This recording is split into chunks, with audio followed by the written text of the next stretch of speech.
Hello everyone, मैं अभिनव शुक्ला आपका बहुत बहुत स्वागत करता हूं लेट मी कोड के इस चैनल पर, जहां पर हम अपनी सी प्रोग्रामिंग लैंग्वेज की सीरीज शुरू कर रहे हैं। और इस वीडियो को शुरू करने से पहले मैं आपको ये बताना चाहता हूं कि जो हमने अपनी पिछली वीडियो डाली थी उसके अंदर हमने जो विप्रो का हायरिंग प्रोग्राम है बीसी और बीएससी के स्टूडेंट्स के लिए, उसके बारे में हमने इंटरव्यू प्रिपरेशन की स्ट्रैटेजी डिस्कस की है। उसको हम फॉलो करने वाले हैं और ये सी का जो मेरा ट्यूटोरियल है ये मैं इसलिए डालने वाला हूँ ताकि आपको इसकी नॉलेज होनी चाहिए। जैसे आज की इस वीडियो में हम देखने वाले हैं सी के कीवर्ड और आइडेंटिफायर्स के बारे में। इनका आपको पता होना चाहिए क्योंकि छोटे छोटे इंटरव्यू के क्वेश्चंस आपसे इनमें से पूछे जा सकते हैं, तो इसलिए इंपॉर्टेंट है। और मैं एक चीज़ आपको बता दूं कि बहुत सारे बच्चे पूछ रहे हैं प्रोजेक्ट्स के बारे में, क्यों ने विप्रो के लिए चाहिए इंटरव्यू में प्रोजेक्ट्स होने चाहिए। तो प्रोजेक्ट्स के लिए मैं आपको बता दूं कि कोई टेंशन की बात नहीं है, कोई दिक्कत की बात नहीं है। अगली 2 से 3 दिनों के बाद मैं वो वीडियो भी डाल दूंगा जिसके अंदर मैं आपको, देखिए, या तो अगर मेरे पास टाइम होगा इतना तो मैं पूरे के पूरे जो प्रोजेक्ट्स हैं उनको कोड करके लाइव आपको समझा दूंगा, या तो अगर मेरे पास टाइम नहीं होगा तो मैं आपको प्रोजेक्ट के कोड प्रोवाइड करा दूंगा अपने टेलीग्राम के चैनल पर, और उसी प्रोजेक्ट का पूरा जो आपका इंट्रोडक्शन या फिर एक्सप्लेनेशन कह लीजिए, वो मैं आपको यूट्यूब पर दे दूंगा, समझा दूंगा सारी चीज़। तो उससे आपका ये चीज़ें क्लियर हो जाएंगी। और बाकी मैं प्रोजेक्ट्स के लिए वीडियोस डालूंगा इसमें, जो कि आप रिज्यूमे में ऐड कर सकते हैं। तो आई होप ये सारी चीज़ें आपको क्लियर हो गई होंगी। तो अब शुरू करते हैं हम अपने सी के पहले लेक्चर के साथ। और हमने अपनी पिछली वीडियो में देखा था कि आप सी फ्री कैसे इंस्टॉल कर सकते हैं, आपने इंस्टॉल कर लिया होगा। अगर आपको कोई डाउट है तो आप टेलीग्राम चैनल पर या यहाँ पर कमेंट करके पूछिए। तो देखिए, हम आज की इस वीडियो में देखने वाले हैं यहाँ पर कीवर्ड और आइडेंटिफायर के बारे में, समझते हैं कि क्या होता है, और उसके बाद हम इसको एक बार लाइव कोड करके भी देखेंगे और हम समझेंगे कि जो हम अपने कोडिंग में लिखते हैं वो चीज़ें क्या होती हैं। तो चलिए देखते हैं यहाँ पर कैरेक्टर सेट हमारा क्या होता है। और हम अपने कीवर्ड और आइडेंटिफायर से पहले हम एक चीज़ समझ लेते हैं कि कैरेक्टर सेट क्या होता है। तो कैरेक्टर सेट, जैसा कि आपको नाम से पता है, ए से जेड तक आपके सारे अल्फ़ाबेट जो कैपिटल वाले होते हैं, स्मॉल वाले होते हैं, ये दोनों के दोनों हमारे कैरेक्टर सेट होते हैं। और हमारी सी लैंग्वेज में आपके ये दोनों तरह के अल्फ़ाबेट्स यानी कि कैपिटल और लोअर केस दोनों आपके एक्सेप्टेबल होते हैं। उसके बाद जो है आपका डिजिट्स है वो 0 से 9 तक डिजिट्स होती है। उसके बाद आप इसको कोई भी नंबर बना सकते हैं, तो वो भी आपके यहाँ पर एक्सेप्टेबल होती है। और हमारे जो स्पेशल कैरेक्टर्स हैं आप यहाँ पर देख लीजिए, हमारे स्पेशल कैरेक्टर होते हैं, ये सारे भी यहाँ पर एक्सेप्टेबल होते हैं। वाइट स्पेसेस यानी कि ब्लैंक स्पेसेस, न्यू लाइन आपको अभी तक नहीं पता होगा तो टैब, न्यू, ये सारे जो भी कीवर्ड्स होते हैं ये सारे हमारे यहाँ पर एक्सेप्टेबल हैं। तो आपको ये चीज़ें यहाँ पर पता चली होंगी बेसिक, इसमें तो कोई आपको दिक्कत नहीं आने वाली है कि आपको ये पता है कैरेक्टर सेट क्या होता है। हमारे ABCD जो भी आपकी होती है, कैपिटल स्मॉल दोनों, आपके नंबर्स क्या होते हैं ये आपको पता है, स्पेशल कैरेक्टर्स क्या होते हैं, और उसके बाद जो हमारा यहाँ पर है वाइट स्पेसेस। तो आई होप इतनी चीज़ आपको क्लियर है। उसके बाद अब हम अपने मुद्दे पे आते हैं, जो हमारी ये वीडियो है कीवर्ड और आइडेंटिफायर के बारे में। तो देखिए यहाँ पर जो हमारा सी के कीवर्ड हैं वो क्या होते हैं। तो इसका मतलब समझने से पहले देखिए, आप इसकी डेफिनेशन यहाँ हम पढ़ते हैं कि क्या लिखी हुई है। Keyword are the predefined reserved word used in a programming that have special meaning in the compiler. यानी कि कीवर्ड वो होते हैं, आप समझिए यहाँ पर ये कंपाइलर है, तो कंपाइलर के पास कुछ वर्ड्स हैं। यहाँ पर मैं इसको एक बॉक्स बना देता हूँ कि इसके अंदर हमारे कुछ वर्ड्स लिखे हुए हैं, W लिख दिया मैंने, और जो ये वर्ड्स हैं ये कंपाइलर जानता है। तो इनमें से यहाँ बहुत सारे छोटे छोटे जो वर्ड्स हैं वो यहाँ पर आएंगे। तो जैसे ही यहाँ पर इसको हमारे कंपाइलर को कोई वर्ड दिखा अपने कोड में, तो वो समझ जाएगा कि इसका मतलब ये है। लेट्स से अगर मैं आपको बताऊँ कि आप यहाँ पर बहुत सारे फ्रूट्स होते हैं आपके, तो आपके पास अगर मैं आपको नाम लूँ कि एप्पल, तो आपको पता है कि एप्पल का मतलब सेब होता है, यहाँ पर आप ये चीज़ समझते हैं। तो यही है कि समझिए कि आप यहाँ पर कंपाइलर हैं, जो आपका कीवर्ड है वो है एप्पल, तो आपको पता है कि एप्पल का मतलब यहाँ पर सेब ही होना है, क्योंकि वो रिजर्व्ड है। एप्पल का मतलब यानी कि जो एप्पल कीवर्ड है वो एप्पल फ्रूट से ही उससे लिंक्ड है, वो उसी के लिए रिप्रेजेंट करता है। या आप नाम ले लीजिए किसी व्यक्ति का नाम यहाँ पर, तो आपको कोई ये तो नहीं कह सकता कि एप्पल को आप बोल सकते हैं कि ये केला है, नहीं, ऐसी चीज़ नहीं हो सकती। तो आपका जो ब्रेन है वो इस तरह यहाँ पर कंपाइलर है, वो चीज़ ये जानता है कि ये इस चीज़ के लिए रिजर्व्ड है। तो यही चीज़ यहाँ पर आता है कि कुछ स्पेशल कीवर्ड्स होते हैं जो कि रिजर्व्ड होते हैं, यानी इंग्लिश के ही अल्फ़ाबेट्स होते हैं, कुछ लेटर्स होते हैं, वर्ड्स होते हैं, वो रिजर्व्ड हैं कंपाइलर के पास। कंपाइलर जानता है कि इनका मतलब क्या है, उनका मतलब आपको अलग से लिखने की जरूरत नहीं है। तो keyword are part of syntax and they can not be used as an identifier, for example int money. तो देखिए, आइडेंटिफायर अभी आपको नहीं पता, आइडेंटिफायर अगली स्लाइड में आपको दिखेगा।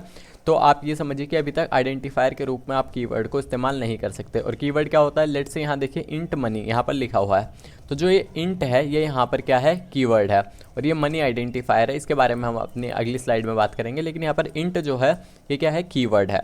तो आप इंट को, आपका कंपाइलर जानता है कि ये इंट यहाँ पर लिख दिया, तो जो मनी है वो हमारा क्या इंटीजर टाइप का होने वाला है। इंटीजर का मतलब पता है नंबर्स, तो आपका जो कंपाइलर है वो समझ गया कि इसका यहाँ पर अब नंबर आने वाला है। तो अगर आप स्ट्रिंग डालेंगे या अल्फ़ाबेट्स डालेंगे वहाँ पर, तो वहाँ पर आपको दिक्कत आएगी। तो ये चीज़ आपको क्लियर हो गई होगी कि जो हमारा कीवर्ड क्या होते हैं, कुछ रिजर्व्ड वर्ड्स होते हैं जो कंपाइलर जिनका मतलब जानता है, जिनका मतलब आपको अलग से बताने की जरूरत नहीं है। अगर आप प्रोग्राम में यूज़ करेंगे तो कंपाइलर को पता चल जाएगा कि हाँ यहाँ पर इस चीज़ का यूज़ हुआ है। और उसके बाद यहाँ पर देख सकते हैं कि आप यहीं पर डेफिनेशन लिखी हुई, जो हमारा इंट है वो कीवर्ड है यहाँ पर, और इंडिकेट करता है मनी एक वेरिएबल है जिसका टाइप हमारा इंटीजर है। तो आपको ये चीज़ पता चल जाएगी, आपको नहीं, यहाँ पर कंपाइलर को ये चीज़ पता चल जाएगी कि मनी एक जो हमारा वेरिएबल है उसका टाइप हमारा इंटीजर होने वाला है, क्योंकि जो हमारा इंटीजर है वो कीवर्ड है, पहले से रिजर्व्ड वर्ड है। तो आई होप आपको ये चीज़ क्लियर हो गई होगी। SC is a case sensitive language. Case sensitive language का मतलब होता है कि हमारा जो लैंग्वेज है वो आपकी जानती है कि आपके जो स्मॉल और कैपिटल लेटर्स का डिफरेंस, लेट से आपका यहाँ पर लिखा हुआ है इंट, तो इंट को आप बड़ा यानी कि कैपिटल आई फिर उसके बाद NT यहाँ पर इस तरह से नहीं लिख सकते आप यहाँ पर, या फिर पूरा का पूरा ये कैपिटल में नहीं लिख सकते। आपको जिस तरह से बना हुआ है यानी कि small I small n small t, तो आपको इसी तरह से लिखना पड़ेगा इंट। तो आपको ये चीज़ पता चलेगी और कंपाइलर को कि हाँ ये इंटीजर है। और ये केस सेंसिटिव का मतलब यही होता है कि अगर आप यहाँ पर स्मॉल की जगह कैपिटल देंगे तो वहाँ पर आपको एरर देगा कि ये चीज़ इसमें डिफाइंड नहीं है। All keywords must be written in lower case. सारे कीवर्ड्स आपके यहाँ पर लोअर केस में लिखे हैं और आपको लोअर केस में ही लिखने हैं। अगर आपको कोई भी कीवर्ड आप कैपिटल लेटर में लिखेंगे तो आपको एरर आएगी। और यहाँ पर लिस्ट ऑफ ऑल कीवर्ड यहाँ पर जो दी हुई है वो आपको मैं दिखा देता हूँ कि ऑलमोस्ट 32 कीवर्ड्स होते हैं हमारी सी लैंग्वेज में, जिसको आप यहाँ पर स्क्रीन पर देख सकते हैं। Auto, double, int, struct, break, else, long, switch, case, enum, register, typedef, यहाँ पर ये सारे के सारे आपके ये कीवर्ड्स हैं। और यहाँ पर कीवर्ड्स का मतलब समझाने का यह है कि आप इनको अपने प्रोग्राम में वेरिएबल के नाम के रूप में नहीं लिख सकते। तो आई होप आपको ये चीज़ कीवर्ड्स वाली क्लियर हो गई होगी। अब मैं आपको थोड़ा सा जो आइडेंटिफायर और कीवर्ड्स है इसका डिफरेंस अभी समझा दूंगा। पहले हम आइडेंटिफायर समझते हैं और अभी लास्ट में आपके दिमाग में और सारी चीज़ें क्लियर हो जाएंगी। उससे पहले हम आइडेंटिफायर समझ लेते हैं। तो आइडेंटिफायर होता है, रेफर करता है हमारे नेम को एंटिटीज़ के। अब एंटिटी आपको नहीं पता तो क्या है, लेट से आप एक प्रोग्राम बना रहे हैं, आपको अब प्रोग्राम का मतलब नहीं पता, तो प्रोग्राम हमारा सेट ऑफ इंस्ट्रक्शंस होता है। जैसे अगर आपको मैं बात करूं सिंपल कि आपने क्या करना है कि आपने सोचा कि यार आपने अपने दोस्त से बात की कि भाई यार घूमने का प्लान बनाते हैं। तो अब वो प्लान आपने यहाँ पर वर्ड यूज़ किया, आप उसको बोल सकते हैं कि यार घूमने का प्रोग्राम बनाते हैं। तो आपने प्रोग्राम की बात की, तब अब आपको पता है कि आपको और आपके दोस्त को अगर आप घर से निकलोगे घूमने के लिए तो कुछ चीज़ें फॉलो करनी पड़ेंगी। लेट से आपको पहले मेट्रो में जाना है, पहला इंस्ट्रक्शन। उसके बाद आपको वहाँ पर मेट्रो में जाने के बाद आपको वहाँ पर जो रिचार्ज है टोकन लेना है, या आपको कार्ड में रिचार्ज करना है, या आपके पास लेट से कार्ड है रिचार्ज है उसमें आपने वहाँ पर जाके प्रेस किया तब आपको एंट्री मिलेगी। तो ये कुछ इंस्ट्रक्शंस हैं जिनको आपको एक साथ ही एग्जीक्यूट करना पड़ता है कि एक के बाद एक के बाद एक, तभी आप एंड रिजल्ट तक पहुंच सकते हैं। आप इसमें किसी भी तरह का एग्जांपल ले सकते हैं। लेट से क्रिकेट है तो क्रिकेट में भी है कि आपके कुछ जो इंस्ट्रक्शंस होती हैं वो फॉलो करनी पड़ती हैं। लेट से कि आपके एक ओवर में 6 ही बॉल्स होनी है, तो वो आपकी सब इंस्ट्रक्शंस है जो आपकी फॉलो करनी है, उसी तरह से आपका वो पूरा प्रोग्राम चलता है और एक रिजल्ट आता है। तो ये मतलब हो गया आपका प्रोग्राम का। तो आपने लेट से प्रोग्राम बनाना है 2 नंबर्स को ऐड करने का, तो आपके पास नंबर तो है, लेट से आप जानते हैं कि 10 और 20 को यहाँ पर आपको ऐड करना है। अब इस 10 और 20 को ऐड करने के लिए आपको यहाँ पर प्रोग्राम में लेट से कोई नाम देना पड़ेगा। तो इसको आप लेट से नाम दे दीजिए A और इसको नाम दे दीजिए B। तो अब क्या होगा यहाँ पर कि जो A है ये इस एंटिटी को, जो हमारा 10 है नंबर, इसको नाम मिल गया है A। तो अब यही होता है आइडेंटिफायर। तो मैं इसका आपको एक छोटा सा एग्जांपल देता हूँ समझने के लिए कि आप अपने घर में लीजिए, आप अपने घर में लेट से 5 मेंबर्स हैं कि आप 3 भाई बहन हैं, उसके बाद आपके 2 पेरेंट्स हैं, मम्मी पापा। तो आपका ये पूरा कि समझ लीजिए जो घर है ये एक कोड है और इसके अंदर आप सब वेरिएबल्स हैं। तो आप सब वेरिएबल्स हैं तो आप सबका नाम कुछ ना कुछ होगा, यानी कि लेट से मेरा नाम है अभिनव, भाई का नाम है अभिषेक, तो इस तरह से सबका नाम कुछ ना कुछ होने वाला है। अब जिनको इन सबको आपने नाम दिए हुए हैं तो इनको आप आइडेंटिफाई कर सकते हैं आराम से नाम से। आप जानते हैं, आप अपनी गली में देख लीजिए कि अगर मैं नाम लूँ किसी का तो आप पहचानते हैं कि हाँ ये तो यहाँ रहता है, ये तो यहाँ रहती है।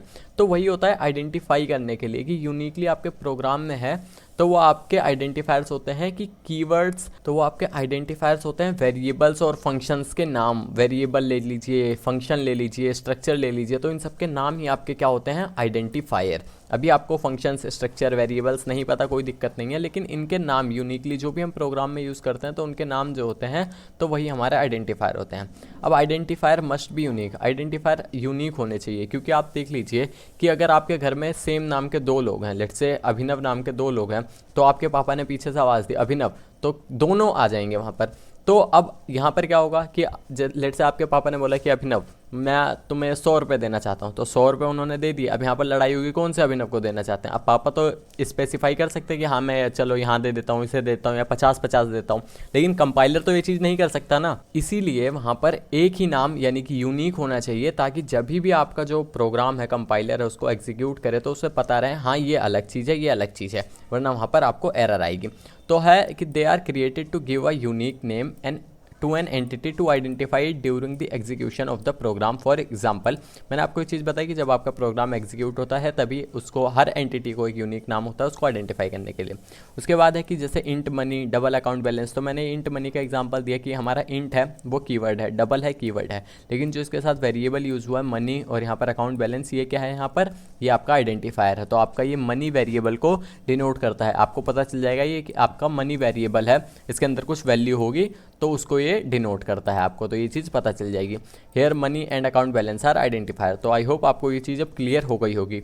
Also remember identifier names must be different from keyword. मैंने आपको पहले भी बताया कि आपका जो कीवर्ड है वो आइडेंटिफायर नहीं हो सकता। लेट्स से कि आप अगर किसी वेरिएबल का नाम देना चाहते हैं तो आपने यहाँ पर क्या लिखा, इंट, और उसके बाद आपने वेरिएबल का नाम भी इंट दे दिया, या फिर वेरिएबल का नाम लेट से इंट की जगह आपने कुछ डबल दे दिया, तो आप वो नहीं यूज़ कर सकते, क्योंकि वो आपके यहाँ पर ये पहले से ही आइडेंटिफायर कीवर्ड बने हुए हैं।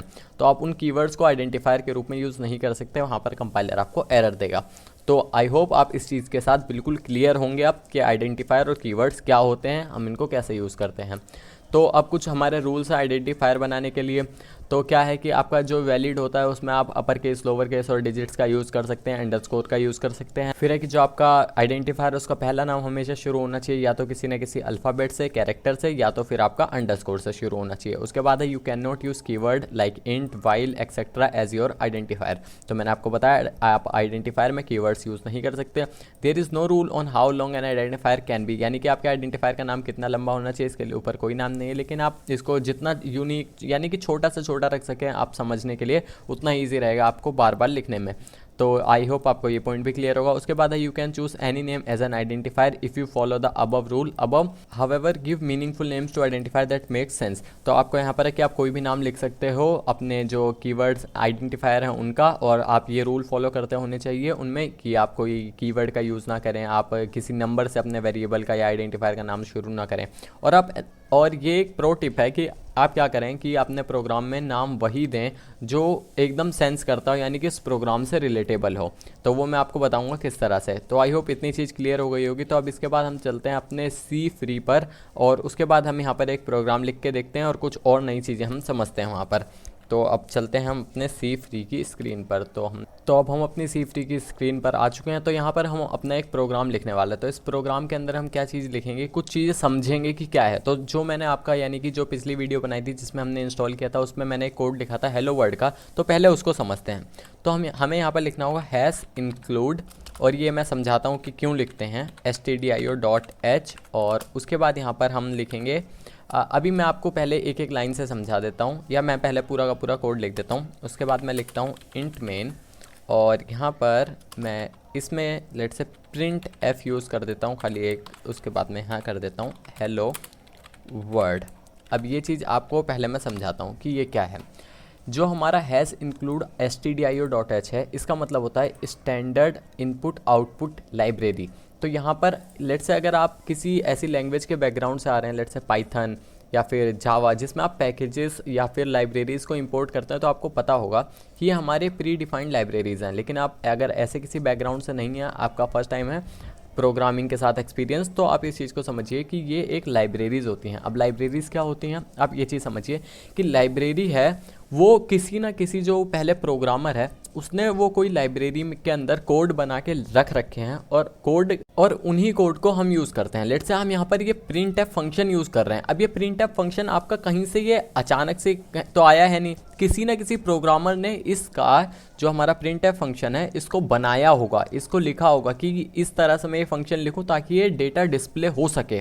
तो जो हमारा printf फंक्शन है वो हमारा स्टैंडर्ड इनपुट और आउटपुट लाइब्रेरी के अंदर है, यानी कि stdio.h। अगर आप इसको हटा दें, अगर आप इसको यहाँ से हटा दें और उसके बाद अगर आप इसे रन करके देखें तो यहाँ पर आपको एरर आएगी। देखिए मैं यहाँ पर रन करता हूँ तो यहाँ पर दिखा रहा है कि printf was not declared in the scope। तो आपको शायद ये दिख रहा होगा, तो printf was not declared in this scope। तो ये चीज़ आपको पता चल जाएगी कि यहाँ पर printf जो है वो डिक्लेयर्ड नहीं है। तो उसके लिए आपको ये यूज़ करना पड़ेगा आपका include stdio.h, ताकि जो हमारा कंपाइलर है उसे ये चीज़ पता चले, वो ये चीज़ जानता है कि जो आपका printf फंक्शन है वो डेटा डिस्प्ले करने के काम आता है स्क्रीन पर, और जो printf फंक्शन है वो stdio.h के अंदर रखा हुआ है। तो जब मैं यहाँ पर इंक्लूड करूँगा तभी मैं यहाँ पर यूज़ कर सकता हूँ। तो आई होप आपको ये चीज़ क्लियर हो गई होगी। और ऐसे बहुत सारे फंक्शंस होते हैं जो हमारे इसके अंदर है, इसीलिए हम इसको यूज़ करते हैं, ये मैंडेटरी टास्क ही है हमारा। तो ये चीज़ आपको पता चल गई। उसके बाद हमने यहाँ पर लिखा है इंट और मेन। तो जो हमारा ये मेन है और मेन के बाद हमने पैरेंथेसिस यहाँ पर ये लगाए हैं, तो ये हमारा क्या है, मेन हमारा ये फंक्शन का नाम है। अब आपको फंक्शन के बारे में नहीं पता तो अभी के लिए आप इतना समझिए कि आपको ये मेन फंक्शन आपको बनाना ही बनाना है। आप जो अभी काम करेंगे वो मेन फंक्शन के अंदर ही करेंगे, और जो इसके बाद का एडवांस काम होगा वो आप समझ जाएंगे धीरे धीरे लेक्चर्स के साथ कि किस तरह से काम हो रहा है। लेकिन अभी आपको इतना चीज़ तो ये बनानी है। तो आपने लिखा मेन। अब आपका सवाल है कि हाँ मेन तो चलो मुझे पता चल गया कि हाँ भाई मेन क्या है, मेन हमारा फंक्शन का नाम है, ये मुझे बनाना है। अब ये इंट क्या है, इंट इसका रिटर्न टाइप है। अब ये रिटर्न टाइप क्या है, रिटर्न टाइप का मतलब होता है जो हमारे फंक्शंस होते हैं वो कुछ ना कुछ रिटर्न करते हैं। तो आप यहाँ पर इसका रिटर्न टाइप जो है आपके फंक्शन का कुछ भी हो सकता है, इंट या फिर वॉइड। वॉइड का मतलब होता है कुछ नहीं, वो चीज़ें भी हम जब फंक्शंस पढ़ेंगे तो क्लियर कर लेंगे। तो अभी आपको क्या है, इंट और मेन उसके बाद लिखना है, और यहाँ पर आप इसको लिख सकते हैं रिटर्न 0। अब ये रिटर्न 0 क्या है, अभी के लिए आप इसे समझिए मैंडेटरी नहीं है, इसलिए मैं हटा देता हूँ इसको। तो ये आपका वरना कॉम्प्लिकेटेड चीज़ें होती जाएंगी धीरे धीरे, तो मैं वो नहीं करना चाहता हूँ। उसके बाद आपका ये चीज़ पता चल गई, इंट रिटर्न टाइप है हमारे मेन फंक्शन का। उसके बाद आपको फंक्शन के अंदर ये कर्ली ब्रेसेस, यहाँ पर ये कर्ली ब्रेसेस लगा कर ही आप उसके अंदर कोड लिखेंगे। तो कर्ली ब्रेसेस मैंने लगाया और उसके अंदर मैंने printf एक लाइन लिखी, और उसके बाद यहाँ पर सेमीकोलन लगाना मैंडेटरी है। आपकी ऑलमोस्ट हर लाइन के बाद आपको सेमीकोलन लगाना होगा, एक्सेप्ट कि आप कोई यहाँ पर लाइब्रेरी इंक्लूड कर रहे हैं तब आपको नहीं लगाना। आप यहाँ पर कोई फंक्शन इस तरह से अभी क्रिएट कर रहे हैं जिसकी डेफिनेशन आप यहाँ पर बॉडी में लिख रहे हैं, तो वो चीज़ आपको तब नहीं लगाना। तो इतने के बाद चलिए अब इसे रन करके देखते हैं क्या होता है। मैंने रन किया, देखिए यहाँ पर जो मेरा आउटपुट था हेलो वर्ल्ड वो यहाँ पर आ गया। तो अब क्या है कि अगर आप C3 पर नहीं कर रहे हैं प्रोग्राम तो आपके पास 2-3 चीज़ों की दिक्कत आ सकती है। पहला तो आपकी आउटपुट स्क्रीन नहीं आएगी, तो उसके लिए आपको क्या करना होगा, यहाँ पर इंक्लूड करना होगा यहाँ पर conio.h। अब ये conio.h क्या है, अब ये आपको इंक्लूड जहाँ पर यूज़ हो गया तो ये प्री प्रोसेसर डायरेक्टर्स होते हैं, इंक्लूड यूज़ होता है। यहाँ पर जो भी हैश टैग के साथ यूज़ होते हैं ये हैश के साथ, वो प्री प्रोसेसर डायरेक्टर होते हैं। तो आप इतना नाम पर मत जाइए, तो आपको पता चल गया यहाँ पर इंक्लूड हुआ है तो कोई लाइब्रेरी इंक्लूड करी है। तो अब ये conio.h का मतलब होता है हमारा कंसोल इनपुट आउटपुट। तो आपका जो कंसोल यानी कि जो आपने ब्लैक स्क्रीन देखी यहाँ पर, ये हमारी कंसोल कहलाती है। तो इसी के लिए हम यहाँ पर ये यूज़ करते हैं। अब C3 में तो ये बिना इसके यूज़ हो जाती है, लेकिन अगर आप टर्बो C यूज़ कर रहे होंगे या ऐसे बहुत सारे कंपाइलर हैं जिनके अंदर आपको ये लिखना ही पड़ेगा।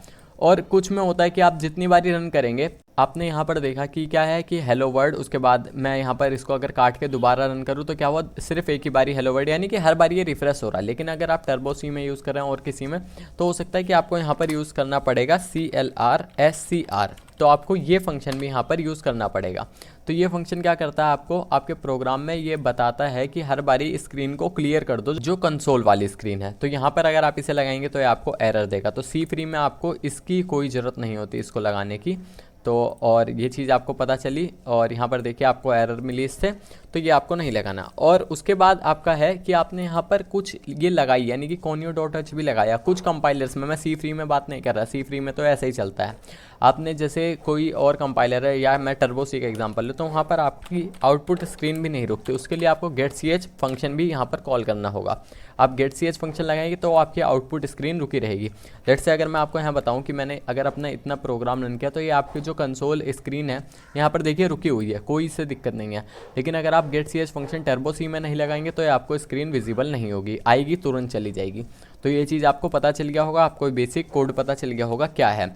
तो इतनी चीज़ हमें लिखनी है कि आप ये सोच लीजिए सी का प्रोग्राम आपको शुरू करना है तो ये 2 लाइनें अब लिखनी है। और उसके बाद क्या है, और इन 2 लाइनों का मतलब भी बताया। मैं सिर्फ ये चीज़ नहीं कह रहा कि आपको रट्टा मार के लिखनी है, मैंने इसका मतलब भी एक्सप्लेन किया है, आप उस चीज़ पर भी ध्यान दीजिए। और उसके बाद आपको ये मेन फंक्शन बनाना है, और मेन फंक्शन ही हमारा सबसे इंपॉर्टेंट होता है। जब आपका यानी कि प्रोग्राम की एग्जीक्यूशन शुरू होती है, कंपाइलर करता है, सबसे पहले वो प्री प्रोसेसर डायरेक्टर्स के पास जाता है, यानी कि जहाँ भी हैशटैग यहाँ पर ये लगा हुआ है वहाँ सबसे पहले जाएगा। उसके बाद उसने इंक्लूड कर ली लाइब्रेरीज, उसको पता चल गया हाँ यहाँ पर लाइब्रेरी है।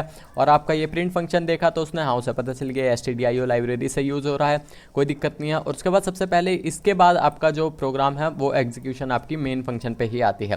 तो मेन फंक्शन में लेट्स से मैं अगर कुछ ऐसा यूज़ कर दूँ, लेट्स से मैं कोई और दूसरा फंक्शन कॉल कर देता हूँ जो मैंने बनाया। लेट्स से कोई हेलो वर्ड है, यानी हेलो फंक्शन का नाम है, मैंने यहाँ पर कॉल कर दिया हेलो। तो इसको अभी किसी को पता ही नहीं कि यहाँ पर ये हेलो है क्या, ना हमारा कंपाइलर जानता ही नहीं कि हेलो क्या है। मैं इसे रन करूँ, ये बोलेगा कि यहाँ पर ये डिक्लेयर ही नहीं है। तो उस केस में हम यहाँ पर कुछ नहीं कर सकते। देखिए अगर मैं इसे रन करूँ, देखिए हेलो इसे पता ही नहीं, hello was not declared in this scope. तो ये चीज़ें यहाँ पर आपको एरर देंगी। तो अब इसी तरह से आप इसमें कीवर्ड और आइडेंटिफायर बना सकते हैं। हम जो कीवर्ड्स और आइडेंटिफायर का काम यूज़ करने का वो हम नेक्स्ट वीडियो में शुरू करेंगे, अपने प्रोग्राम बनाएंगे तब। तो ये बेसिक इंट्रोडक्शन लेक्चर था जिसके अंदर आपने बहुत सारी चीज़ें सीखी। तो आई होप आपको इस वीडियो से बहुत ज़्यादा इन्फॉर्मेशन मिली होगी। और अब आप बेसिक इसकी प्रैक्टिस कीजिए। आप इसकी सबसे पहले थ्योरी पढ़ लीजिए कि ये प्री प्रोसेसर डायरेक्टर के बारे में क्या होता है, stdio.h के अंदर कौन कौन से फंक्शन आते हैं, conio.h के अंदर कौन से फंक्शन आते हैं, क्या काम करती है। तो इसके बारे में आप जाके थोड़ी रिसर्च करिए, तभी आपके लिए ज़्यादा बेटर चीज़ रहेगी। तो अब मिलते हैं नेक्स्ट वीडियो में, तब तक के लिए बाय, थैंक यू।